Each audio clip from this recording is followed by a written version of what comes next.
Welcome to episode CCO Pre-Show, episode 450. 450? Yeah, 450. Like the splash? Yes. Holy shit. Yeah, it kind of feels like a milestone. Does it? Well, I don't know. It's a round number, and it's like halfway to 500. 500? That sounds crazy. It's not halfway to 500. It's like 90% of the way to 500. 9/10 of the way. It's like 80% of the way.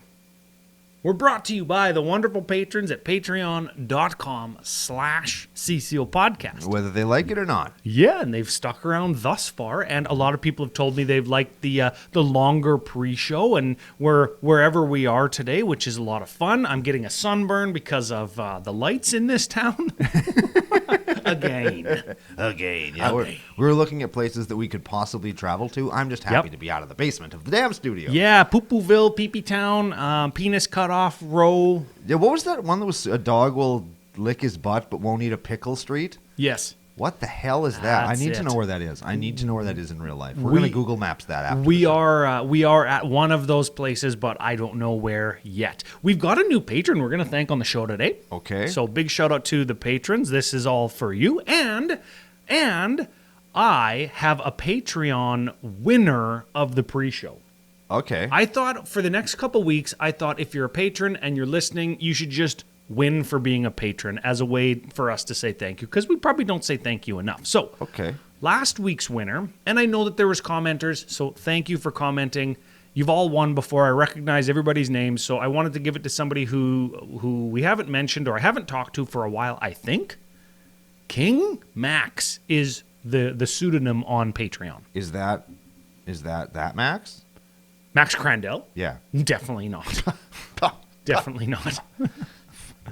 So King Max, get after us either on Patreon, because I'll get an email, or by sending an email to commandercookout@gmail.com. Tell us that you won. I have your address already, and but if you could leave it, that would be great. Booster pack? CCO sticker pack? Or CCO token pack? Yeah, very cool, very cool. And I was asking a bunch of the patrons in the Discord about planning for Toronto, the Command Fest. We were talking about that last night. We were drinking some beer and talking about a few things that I have planned that I definitely have no expertise on and need Brando's help. So I'm a little bit scared, but I know it'll be a good job. Ish. Sort of. Not really. So, we have a deck this week, tomorrow, and it's actually going to be an Uncle Brando special. Yeah, I did it. I said I was going to build it, and I did. Ooh, is that the only hint? Is that the only hint that we give? Well, there's two I said I was going to build. Oh. Right, and I feel like everybody's going to guess the wrong one. I feel like nobody's gonna get. I feel like nobody's gonna guess because we just said we're gonna give the pack away to a random Patreon supporter. I guess, but guessing is fun. You can still guess if you want, for sure. It's my favorite game. So it's one of the two that I said I was gonna build. Well, there you go. Yeah, one of them I did do, and the other one found a home in another one of my decks because as I was putting the cards together to actually build the deck, I was like, this just kind of feels like a pile of good stuff. Mm-hmm. And the other pile, which is the one we're going to talk about today, was a pile of crap. No, I thought that this one felt like a pile of good stuff. No. Oh. No, there's lots of stuff that I'm still kind of tweaking it a little bit. It needs to get played a couple of times. Well, here, hold on. I'll preface what you were going to say. Okay. This is an upgraded Precon. Yes. And we're going to talk about upgrading Precons and their importance. I'd like to start now.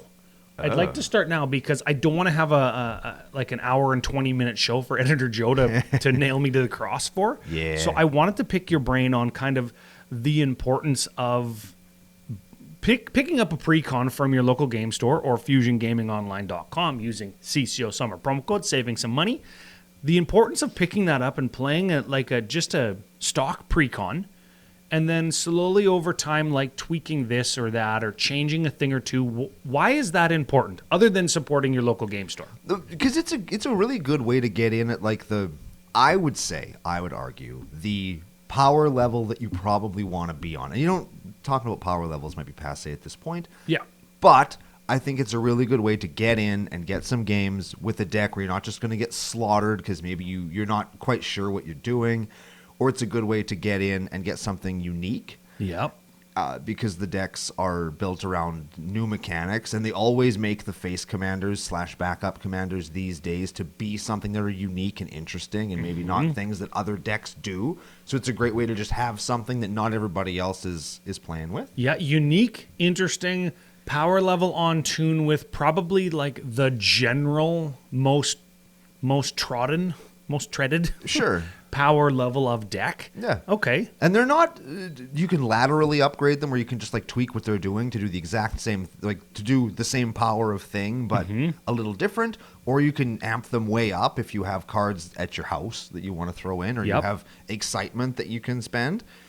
Or, I mean, you can't really take them down, actually. You can't really tick them down. You probably could. I mean, you can tick down anything. You know what I think? I think more often than not is I'm going to upgrade this Precon, or I'm going to take this commander that came in a Precon and do my own thing with it.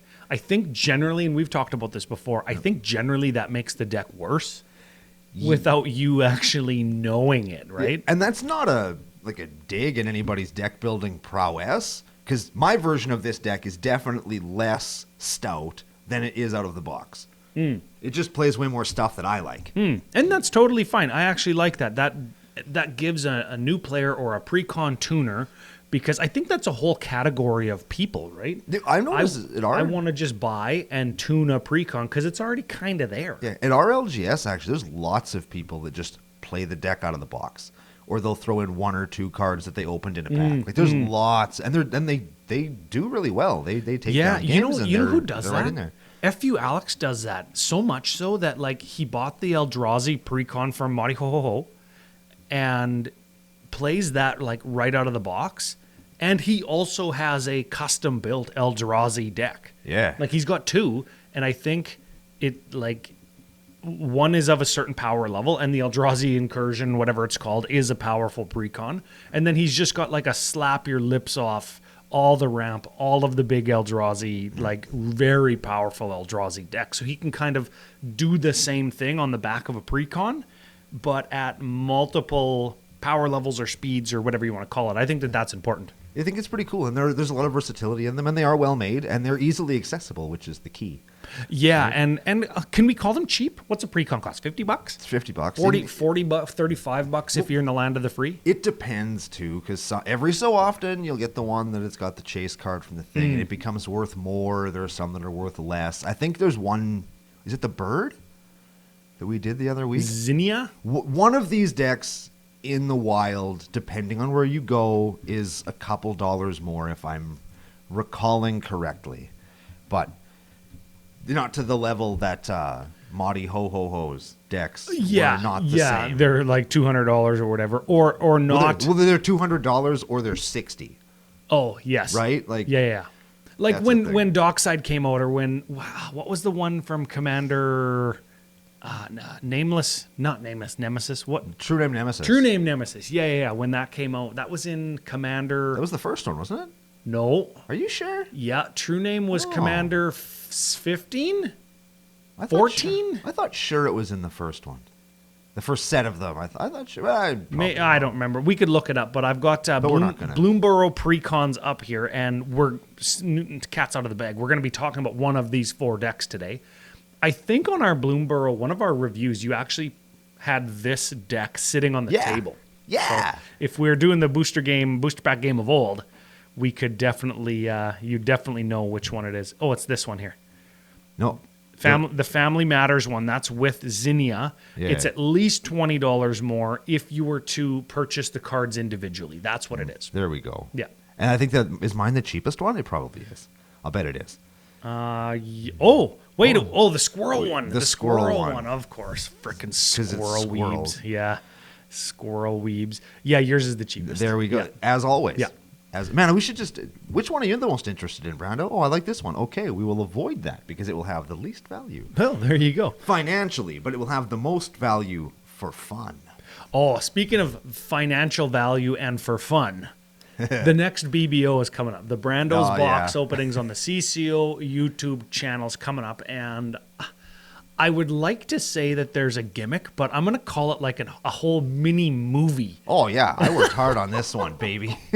And then you added some special effects to it to really... I got good. some music playing behind it, and that'll be out on Friday. If you're watching this on Monday, come back tomorrow for... The show proper. Wednesday, Thursday, I'm sure we'll have offerings. I really hope that you can't see the bug that's right on the lens. I'm looking at... There's a bug? There's a bug right on the camera lens. You can see him? I can see him. Producer Gary to the rescue. Man, I just realized just blow on it. Oh, now I see there it. There he goes. There we go. Hey, little podcasting professionals. Indoors. Quit drinking so much beer at the studio. Man, that means fruit flies or something. That means that now everybody knows that we're inside. Oh, no. We ruined it. That's okay. We'll cut it all out. Fix it in post. There we go. So anyways, Friday, BBO. It's going to be, it was really freaking funny. I thought it was funny right off the bat. Ooh. And then like the hard jump cut to what actually happened to the thing. Oh, man. I freaking laughed hard. Yep. And hopefully you guys will too. Oh, they will. Peek behind the curtain. Usually... Brando tells me there's some kind of gimmick or something, and it doesn't tell me anything about it. And when I download the file that you send to put it together, it's usually like in the evening. Everybody in my house is in bed. I'm just like freaking, oh man, I got to do this stupid thing Brando sent me, right? And I download the file and just watch the native footage for the first 20 seconds or whatever. And bang, hits me right in the dink. And it was so funny. So... I thought it was a lot of fun, so tune in on Friday. Yeah, yes, it's going to be a good time. Okay, tomorrow's deck. It's going to be good. Tunability. The ability to play cards that you probably have squirreled away either at the back of your binder. Well, that would normally be a hint, but we're not doing the squirrel. Or they're in like a box or something because you're like, man, this card is so much fun. And then you play it a couple of times, like, man, this thing does nothing. This doesn't do anything. I noticed this is a deck that you can rock some of them in here. I noticed a couple cards that you've been saying, oh, I've been trying to make this. This is like the fourth deck I've played this card in, and I always cut it. I've noticed a couple of those in this deck. Mm-hmm. Uncle Brando specials, I call them. Yeah, just buddy. Cards that just Brando, suck. Stop playing that card. That's no good. I can't stop, won't stop. Okay, so I noticed a couple of those. Yep. I've got a lot of notes on like the versatility of this commander in that it could build you an aggro deck, kind of like what you did. Yeah. It could build you like a go wide deck if you want to cheat. It could build you some kind of polymorph. I'll call it a combo because that's usually what polymorph is. Sure, yeah. And we'll go into how. And what I really was interested in and surprised that you didn't do is like some kind of like lock or stacks variant. Well, I already have a stacks deck, so I didn't want to do another one. We can theorize about ways to do that. I didn't read one of the lines of text on this card, so my recommendations are going to be a little bit wonky. But cards like the one I recommended will probably be worth a think on the show. Okay, so like that. That's going to be episode 450 coming out tomorrow. If you're a patron, get at us. If you're King Max, we're going to pick somebody to win the booster pack game. Join us in Toronto, Vancouver, Calgary, Regina. Where else are we going? That's it. That's it. And everybody else in Vegas, but we're not going to Vegas because F you, Alex. Yeah, that guy. Hit our theme song. Brr. Bye-bye.